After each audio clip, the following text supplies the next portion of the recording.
Es passieren so viele Sachen auf der Welt. Wie entscheidet man eigentlich, was am Ende des Tages in der Tagesschau kommt? Ich gehe heute mit dem Fabian mit schauen, wie unsere News entstehen. Das Thema, das spannend könnte sein, die Diskussion ist offen. Wir informieren uns über die News. Wie informieren ihr von den News euch vor der Sitzung? Ich persönlich am Morgen mache quasi von Tagi über NZZ zum Blick, CNN, BBC, wo ich konsumiere online und mir ein Bild verschaffe. Wir haben Agenturen, wo tickermässig Breaking News Sachen reinlaufen. Social Media spielt zum Teil eine Rolle, was läuft. Also es sind ganz viele verschiedene Quellen, wo wir da uns bedienen oder informieren. Es passieren so viele Sachen auf der Welt. Wie entscheidet ihr, was wichtig ist von denen?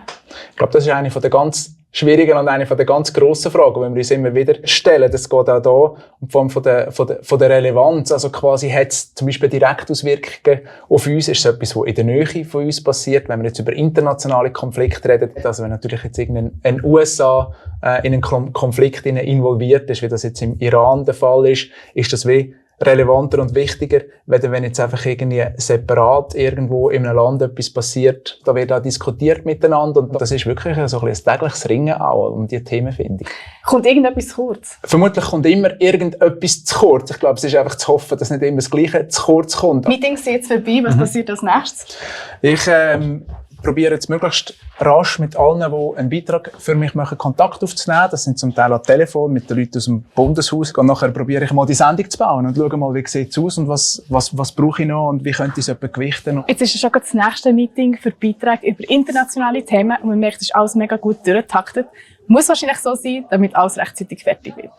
Es hat sich noch etwas verändert, aber kurz vor der Sitzung rauskam, dass eben der oberste Sicherheitschef vom Iran könnte getötet worden sein. Und dann ist wirklich klar, okay, wir müssen irgendwie mehr auf das setzen. Ich habe gewusst, ich hätte gerne eine Einschätzung von unserem Nahost-Duo dazu. Das heisst, sie können einen anderen Beitrag nicht machen und so hat sich das alles ein bisschen umgestellt. Wir haben jetzt eine Redaktionssitzung von der Tagesschau. Da schauen wir zuerst zurück auf die Sendung von gestern. Da kommt jetzt heute der Auslandplaner eine Sendekritik machen.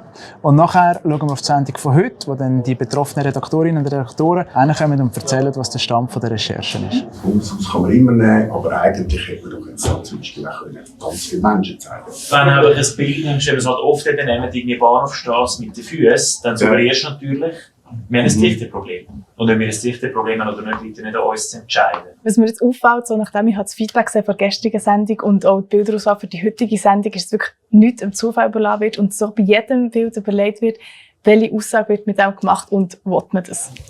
Hallo, hallo. Hallo, hallo. Mit Adi und mit Arabi. Gerne. In den Nahen Osten, Israel will im Iran erneut einen einflussreichen Spitzenpolitiker getötet haben. Nein, ich habe wirklich dazu gar nichts zu meckern. Ich finde es wunderbar. Cool. Ist alles Wichtige drin. Zeit habe ich heute. Dann, wenn du Punktlandung machst, ja, genau, die Diskussion mit Zeit hat, dann die meisten nicht überziehen. Ich danke euch. Jetzt muss ich schnell schauen. Also, jetzt habe ich da per SMS aus Basel einen Beitrag noch bekommen. Da kann ich jetzt nämlich da gerade noch schnell schauen. Und auf was schaust du jetzt bei diesen Abnahmen noch genau? Ich bin ja wieder der erste Zuschauer, oder? Und ich schaue, komme ich raus, hat es in meiner Meinung nach Fehler drin, ist es gut erzählt, sind Bilder gut, ist es irgendwie auch wie so quasi kohärent, also schlüssig nachvollziehbar und ist meiner Meinung nach das Wichtigste drin. Also ich finde, wir sind jetzt heute eigentlich sehr gut dran. Es sind noch 2 Beiträge, die noch nicht abgenommen sind und alles andere ist bereits abgenommen, das ist komfortabel. Hallo! Es geht los! Guten Abend, willkommen zur Hauptausgabe der Tagesschau. Und das sind heute unsere Themen. Es ist während der Sendung noch eine Info reingekommen, was sie spontan einbauen müssen. Sie müssen wirklich bis zum letzten Moment flexibel bleiben. Eigen vom Körper. Also ich kopiere das rein, Michi. Gholam Reza Soleimani. Gholam Reza Soleimani. Okay, ich habe das gerne. Und noch einmal in den Krieg in Nahost zurück. Mittlerweile hat die iranische Revolutionsgarde den Tod Gholam Reza Soleimanis bestätigt, dem Milizenführer der sogenannten Basij-Miliz. Schönen Abend. Danke, Maria. Hey, das war es. Mir ist aufgefallen, dass wirklich all die Entscheidungsprozesse mega festes Teamwork waren. Es ist also nie einfach eine Person, die entscheidet, was wichtig ist und was nicht.